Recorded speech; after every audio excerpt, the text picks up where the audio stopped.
And this lecture will connect to one of the most difficult part of the radiosurgery and also the most of the difficult part of neurosurgery. The primary concern of radiation treatment in the para-orbital region is the radiation tolerance of the anterior visual pathways. And as you know, the visual pathways are one of the most challenging structure, and the anterior visual pathways included optic nerves, optic chiasm, and partly optic tracts. All neighbor in this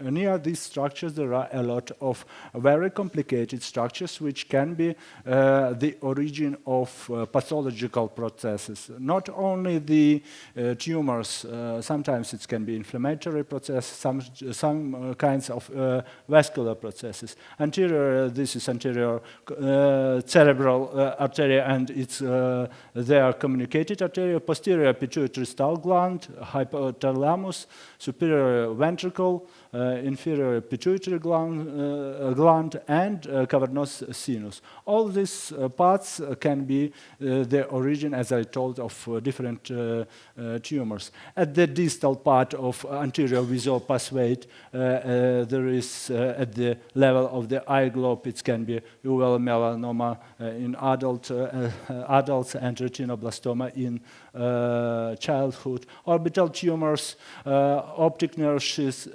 meningioma, cavernoma, optic nerve, glioma, metastasis in the range of frequency of origin in this region. And the tumors of the anterior and middle cranial fossa. There are a lot of tumors and pathological processes which can, where can be involved in pathology the anterior visual pathways.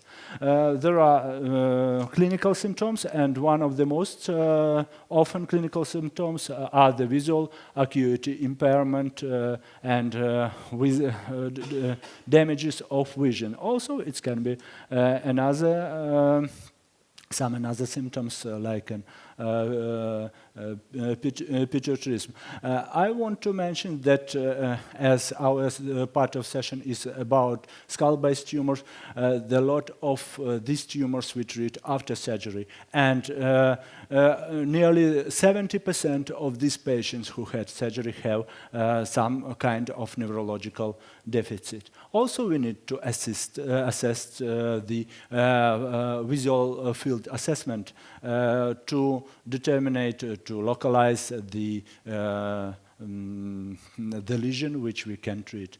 And then, of course, it's MRI, usually with very thin slices, and of course, for skull-based tumors, it's very important CT to see the changes in bone changes. It can be up to 30% in these cases. Microsurgery, radiation treatment, sometimes for lymphoma metastasis, it's need to multidisciplinary approach, neurosurgeon, neuro-ophthalmologist, ENT surgeons, radiation oncologists, and other specialties. Surgery, it can be performed by each of these patients. And now we can speak and need to speak about radiation treatment. The goal of the radiation treatment is local regional tumor control, normal structure, and tissues protection. There are a lot of radiation options in this region. This is the distant radiation therapy. The radiation therapy is stereotactic radiosurgery, also fractionated stereotactic radiosurgery, proton therapy, and even brachytherapy, which connected, for example, for uveal melanoma, and sometimes for cystic craniopharyngioma. One of the most limitation or concern which we need to to take in mind is the pathology radiation treatment toxicity. Of course, it can be brain tissue necrosis, pituitary deficits, cognitive and memory deficits in this region. But the main, what we want to emphasize now is the optical apparatus post-radiation toxicity.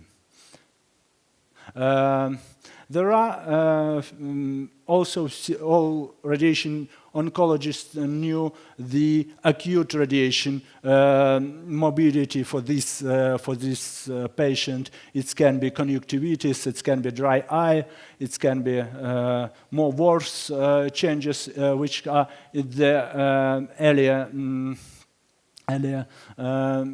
time terms after the treatment, and also it can be late radiation morbidity according to these late changes, and especially radiation-induced optic neuropathy. Ryan is one of the most disabling late complications that may occur in patients which were treated by radiation therapy or radiosurgery. It's usually sudden, painless, monocular visual loss, which can appear with the peak incidence at 1.5 years. It's the severe loss at the level of the no light perception occurs in 45%. And the risk factors are the dose, the dose on the anterior visual pathways, its compression by tumor, previous radiation therapy, chemotherapy, also some kinds of chemotherapy agents is also very toxicity, and also diabetes and acromegaly. There are some changes more sensitive for radiation treatment. The main pathomorphology changes in this nerve is the ischemia of the optic nerve, and after this it became ischemic demyelinarization, reactive astrocytosis, endothelial hyperplasia, and obliterative endarteritis. We can divide in two types of this Ryan: anterior, which we can see by pale edema optic disc, and posterior Ryan, which begin from sudden loss of visual acuity and have visual fields deficit. It can be seen also in MRI. In T1,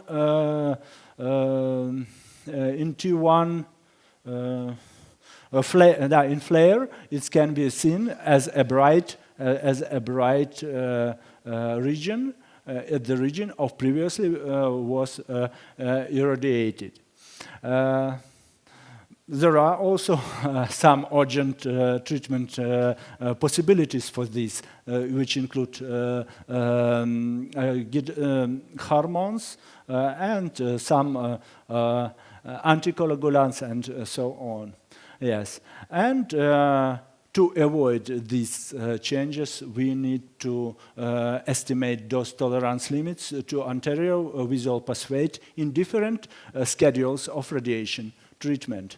And there are the main models and literature indicate better tolerance at the lower dose per fraction. As you see, here are the main models and literature that can indicate the tolerance of this treatment. There is a lack of published data of hypofractionated region. There is a lack of, and also only few details published in the stereotactic radiosurgery region. In the cases, here is the tab. Here is the tab where we can see the doses for treatment, prescription doses for few pathology in this without radiation-induced optic neuropathy, and the doses were at the range from 70 from 65, 63 average grays per course. 65, for example, cobalt grays equivalent for proton therapy, and 25 for cyberknife and for stereotactic radiosurgery, single stereotactic radiosurgery. Dmax in this case is for critical zones such as chiasm nerve or optic nerve is from in average from 52 to this perfractionated radiotherapy to up to 5 grays per fraction in hyperfractionated radiotherapy and 9.5 grays for single fractured radiotherapy. And also, we can see just the incidence of radiation optic neuropathy in selected studies, and we can see the majority of this incidence, of course, are in the high levels of prescription doses. But in general, we can say that there are few data for MMA data for external beam radiotherapy, that the 5% risk of toxicity for 5 years and chiasm and optic nerve is 50 grays, and 50% risk is for 65 grays. One-tech data estimates the risk of toxicity according to maximum point dose, and if the maximum point dose is lower than 55 grays, the risk of Ryan is lower than 3%, 55-60 grays 37%, and more than 60% is 7 to 20%. Also, it's depend on the size of single dose in the cases of the schedule of external beam radiation therapy. It is also data that if the dose, single dose, is lower than 1.9, the possibility of Ryan is estimated 11%, and if dose more than 1.9 and all dose is above 60 grays, the possibility is nearly the half of cases. As for stereotactic radiosurgery, historical single fraction stereotactic radiosurgery limit for anterior visual pathways is 8 grays, but the dose we need to control benign tumors in this zone is from 13 to 16 grays. And if we will prescribe this dose, the risk of blindness is up to, can be 27%. And this is the challenge for this treatment. But in a few recent studies in time, there are some changes of this dose tolerance limits, and in the change in the it's increasing. The median Dmax in a study of Mayo Clinic, it was estimated of 10 grays, and there was no any evidence, any cases of Ryan. Also, the next study is for 222 patients. Also, there were only one patient with unilateral blindness after receiving Dmax 20.8 grays. These results support the concern that the small portions of the anterior visual pathways can safely receive the radiation doses up to 12 grays with low, maybe high risk of Ryan. As for also there is the most recent study from Pollock. Also it was estimated the risk of optic neuropathy, of 0 up to 13.9 at 12 gray. Finally, at the Quantec threshold limits to increase toxicity, in this case for radiosurgery, is 12 grays for single fraction stereotactic radiosurgery. As for fractionated radiosurgery, there are also some changes. As I told you earlier, there are a lack of studies, of randomized studies that can prove or establish these limits, but still there are not very big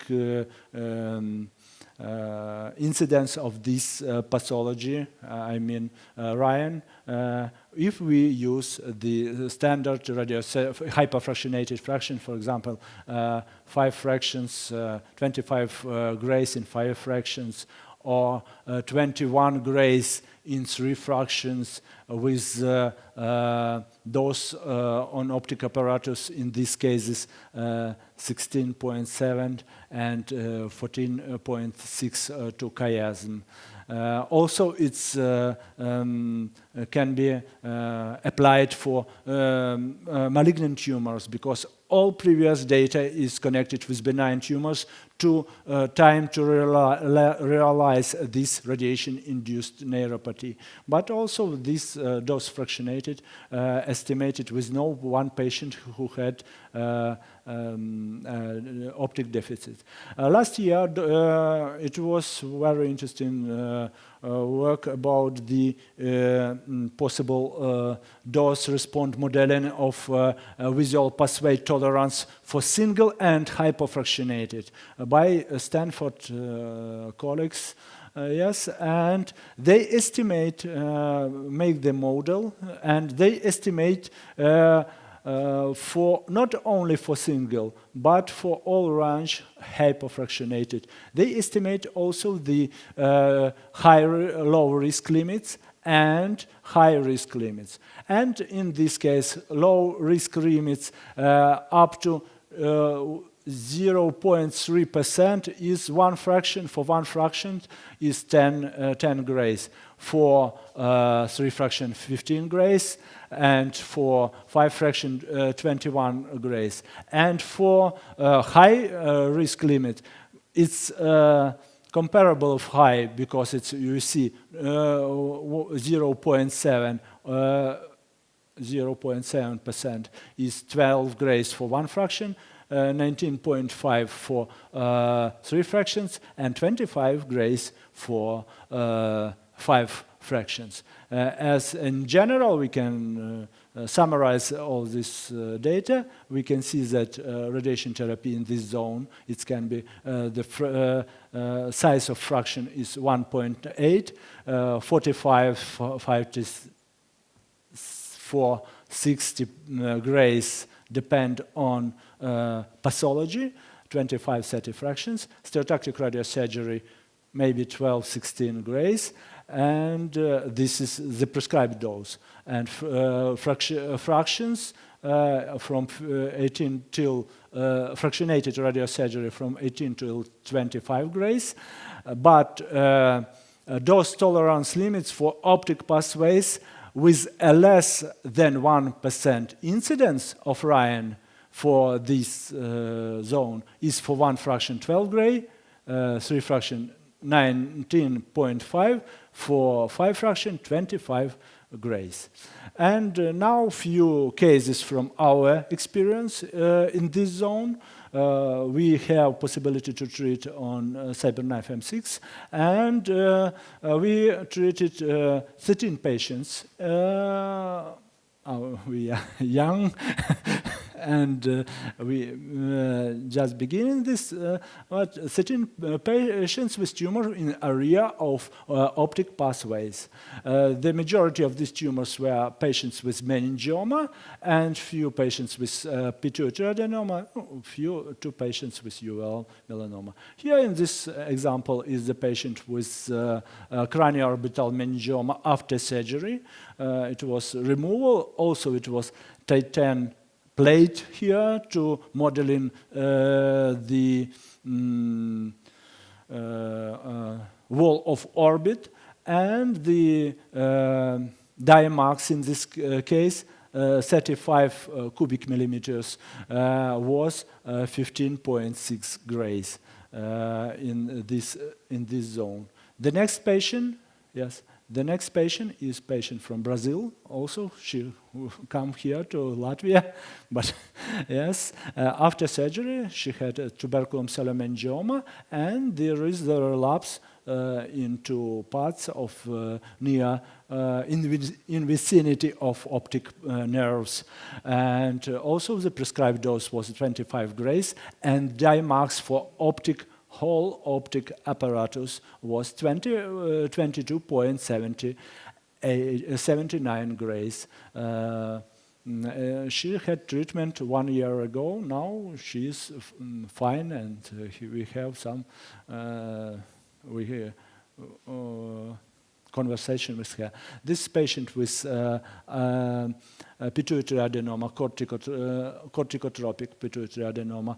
Also, there were two surgery for this transsphenoidal. One surgery was even iatrogenic insertion of internal cavernous internal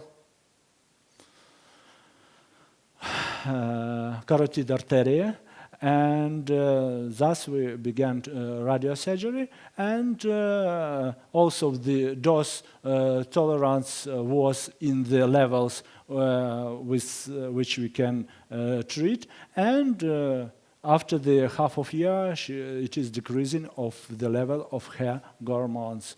The big tumor, also it was surgery, and after surgery we treat it by radio, by cyberknife, and the dimax was 22.64 grays for this. And cavernous sinus meningioma, also one of the most challenging tumors for surgery and for radiosurgery. Also, all dose limits were achieved in the best, in the highest level. And one example about uveal melanoma. Also, we see that for example, for left eye, where is the tumor localized, also we can see the 25.70 the dimax, the dose of this. This is the possibility of this tumor.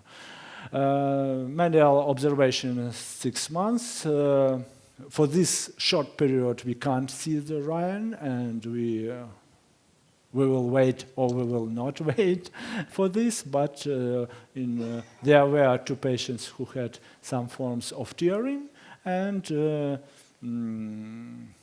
now we continue this observation of this patient. And these conclusions that the periodic tumors can be safely treated by with a single fraction and hypofractionated stereotactic radiosurgery with excellent local control and low rate of visual complication. Thank you for your attention.